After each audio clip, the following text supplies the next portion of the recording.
دوستو، آخر کار اسرائیل نے امریکہ کو بھی اس جنگ میں گھسیٹ ہی لیا۔ اب امریکہ نے باقاعدہ ایران کے خلاف اسرائیل کی فوجی جارحیت میں شمولیت اختیار کر لی ہے۔ امریکی حکام کا کہنا ہے کہ انہوں نے ایران کی اہم جوہری تنصیبات پر بڑے پیمانے پر حملے کیے، جن میں 3 مقامات میں سے ایک پر بنکر برسٹر بم کا استعمال بھی شامل ہے۔ امریکی اسٹیلتھ B-2 بمبار طیاروں نے نطنز، اصفہان اور ایران کی سب سے اہم جوہری تنصیب فردو، جو تہران کے جنوبی پہاڑی علاقے میں واقع ہے، اس کو بھی نشانہ بنایا، مگر حیرت انگیز طور پر وہاں سے کسی بھی قسم کے تابکاری کے لیکیج کی کوئی اطلاع نہیں ملی۔ دوستو، اہم ترین خبر یہ ہے کہ ایران نے پہلے ہی ممکنہ حملوں کے پیش نظر اپنے یورینیم اور حساس آلات وہاں سے پہلے ہی کسی دوسری جگہ منتقل کر دیے تھے۔ دوستو، ایران سے اہم ترین ذرائع سے حاصل شدہ معلومات کے مطابق ایران کے جوہری تنصیبات کو کوئی خاطر خواہ نقصان نہیں پہنچا۔ انتہائی حساس چیزیں وہاں سے پہلے ہی نکال لی گئی تھیں۔ ایران کے وزیر خارجہ عباس اراغچی نے استنبول میں ایک پریس کانفرنس کے دوران ایران کی جوہری تنصیبات پر امریکی حملوں کی سخت مذمت کرتے ہوئے انہیں بین الاقوامی قوانین کی خلاف ورزی قرار دیا اور الزام عائد کیا کہ امریکہ اسرائیلی حکومت کے ساتھ مل کر سفارتی کوششوں کو برباد کر رہا ہے۔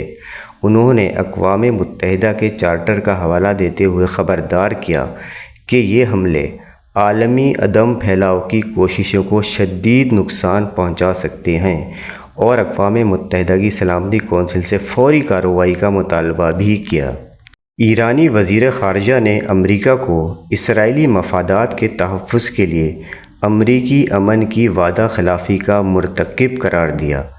وزیر خارجہ عباس اراغچی نے کہا کہ ایران اب بین الاقوامی قانون کے تحت اپنے دفاع کا حق محفوظ رکھتا ہے اور اپنی جوابی کارروائیوں کا حق بھی محفوظ رکھتا ہے۔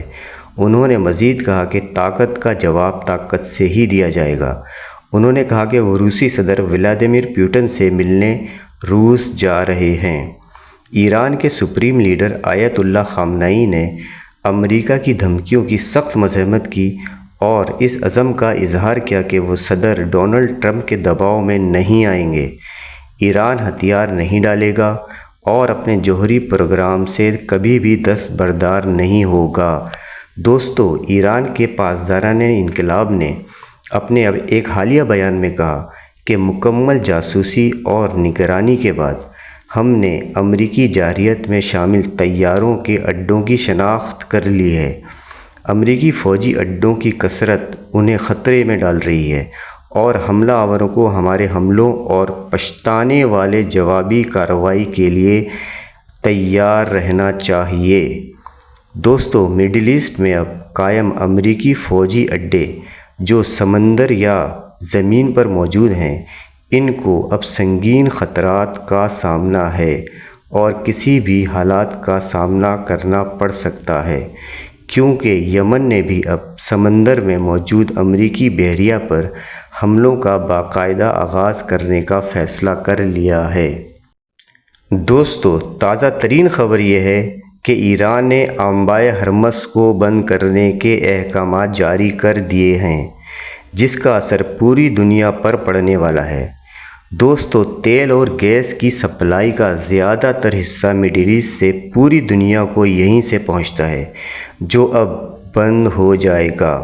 خاص طور پر سعودی عرب، کویت، قطر، عراق، بحرین، متحدہ عرب امارات کا تیل اور گیس اسی راستے سے دنیا کو بھیجا جاتا ہے۔ دوستو، انبائے ہرمز ایران اور عمان کے بالکل درمیان میں واقع ہے اور تقریباً انبائے ہرمز کے پورے ہی علاقے پر ایران کا ہی کنٹرول چلتا ہے، اور وہ جب چاہے اسے بند کر کے دنیا میں معاشی اور توانائی کا بحران پیدا کر سکتا ہے۔ دوستو، اب جب کہ امریکہ اس جنگ میں کود چکا ہے، حالات خطرناک سے خطرناک تر ہوتے جا رہے ہیں۔